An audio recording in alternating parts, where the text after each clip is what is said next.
శుభ్రమైన T shirt వేసేటువంటి అన్ని కనపడేలాగా పై దాని మీద నినాదం. ఇంకా అవతల వాడు ఎలా అవుతున్నాడు, 18 ఏళ్ల వాడు 55 ఏళ్ల వాడు మేమే ఆగలేము. నాకు అర్థం కాలేదు సార్. మీకు పూర్తిగా అర్థం కావాలంటే భయ్య ఈ వీడియో మొత్తం ఒకసారి చూడండి. ఆయన చెప్పిన జ్ఞానబోధం వింటే పిచ్చెక్కిపోతే జనాలు ఖచ్చితంగా చెప్తున్నాం, పక్క గ్యారంటీ. మేము ఒట్టకాలు కట్ చేసేస్తే ఆగుతారు మీరు. చీరలోను మీ అందం నిండుగా కప్పుకునే బట్టల్లోనే ఉంటుంది తప్పితే సామాను కనపడేదా చూడండి దాంట్లో ఏం ఉండదు. నువ్వేమో నువ్వు రాతగాని చెప్పడానికి. ఎన్ని ఎన్ని ఎన్ని ఎన్ని ఎన్ని ఎన్ని అమ్మాయిలు ఒక్కసారి ఆలోచించండి. మాకు కొంచెం ప్రమాదకరమైన వేషం ఏమొచ్చిందంటే జీన్స్ టీ షర్ట్ వచ్చింది. రామచంద్ర ఈ ఓరాక్షన్ భరించలేకపోతున్నాను రా. అవయవాలు పొందిగ్గా బిగువుగా కనపడుతుంటే కుర్రాడు ఎవడన్నా ఊరుకోగలండి? అసలు మనం ఎందుకు ప్రదర్శించాలి? నా హక్కు అంటే ఏం చెబుతారమ్మా, అది వాడి హక్కు.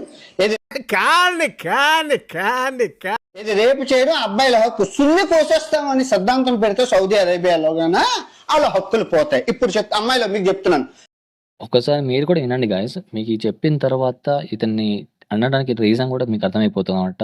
ఒక్కసారి నిజంగా చెప్పడం చాలా కోపం వచ్చింది నాకు నిజంగా చెప్పాలంటే. మీరు గుడ్డ ముక్కలు ఇప్పుకొని తిరగండి. మీ స్వేచ్ఛ ఇంపార్టెంట్, మీ సేఫ్టీ ఇంపార్టెంట్.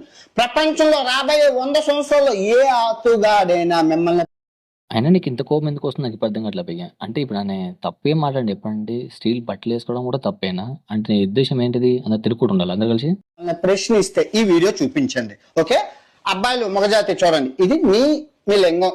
మీకు 2 రొట్టెలు ఉంటాయి, చెడ్డీ అంటే ఇప్పుడు ఈయన చెప్తే గానీ మనకి ఈ విషయం అర్థం కాదనమాట. ఏనండి అయ్యానండి వేసుకుంటారు, గాలి తగులుతుంది. కొంతమంది లుంగి పంచులు కట్టుకుంటారు పొట్టకాయలకి గాలి తగలడం కోసం. ఇంకొందరు లుంగి పంచులు కట్టుకుంటారు మన పంతులు గారు లాగా, గాలి తగలాలి. ఓకే, అయిపోయింది. మరి అమ్మాయిలకు అవన్నీ అమ్మాయిలు యోని మార్గం ఎలా ఉంటది? ఇదిగోండి, గర్భాశయించి పెద్ద పెద్దగా ఉంటది. బుర్ర ఇందులోంచి వస్తుంది కాబట్టి. ఇప్పుడు ఎంత పెద్దగా ఉంటది?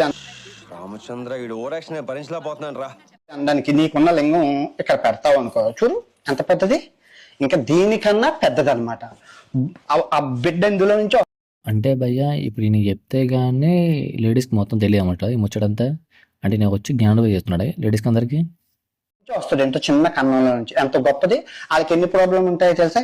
ఈ వజైనాలో క్యాన్సర్లు, మొత్తం రక్తం. ఆ 3 రోజులు ఇది అవుతుంది కదా, ఆ 3 రోజులు తర్వాత 10 రోజులు ఇబ్బందులు, కంపులు, జిగురులు, వైటదిచ్చది, ఎన్నో రకాల క్యాన్సర్లు, ఎన్నో ఇబ్బందులు. దేశంలో పక్కోడు పని మీద ఉన్నంత ఇంట్రెస్ట్ సొంత పని మీద ఎన్నో నొప్పులు ఆడుకుంటా. నీకేటుంది? పుట్టిన కాంచి సచ్చినంత వరకు ఏ నొప్పి లేదు. నెలకు నొప్పులకి తలనొప్పులు, దానికి తోడు దీని మీద కప్పేసి, తర్వాత డైర్లు కప్పేసి, తర్వాత లంగాలు వేసేసుకొని, ఆ తర్వాత చీర వేసేసుకొని 10 కుర్చీలు నువ్వు రేపు చేసేస్తాను. ఒళ్ళంతా ఒకప్పుడు ఇతనే మహానుభావుడు అనేవాడు భయ్య. ఇండియా అంటే సాంప్రదాయానికి పెట్టింది పేరు అని చెప్పేసి. ఇప్పుడు ఏంటంటే కడ్డలు వేసుకొని బయట తిరగాలని చెప్పి చెప్తున్నాం అంట. అంటే బికినీలు వేసుకొని తిరగాలన్నమాట. అలాంటప్పుడు ఇంకా బట్టలు ఎందుకు వేసుకున్నా భయ్య, ఊగుట అయిపోతుంది కదా.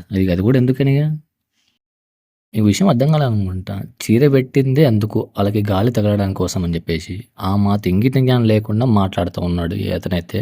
ఒకప్పుడు రెస్పెక్ట్ ఉండదు అన్వేషణ అంటే. ఇది చూశాక దరిద్రం అంటే దరిద్రం అనిపించినకైతే. దీనిపై మీ కామెంట్ అంటే కామెంట్ ఎప్పుడు భయ్య పగిలిపోవాలి ఒకరికి.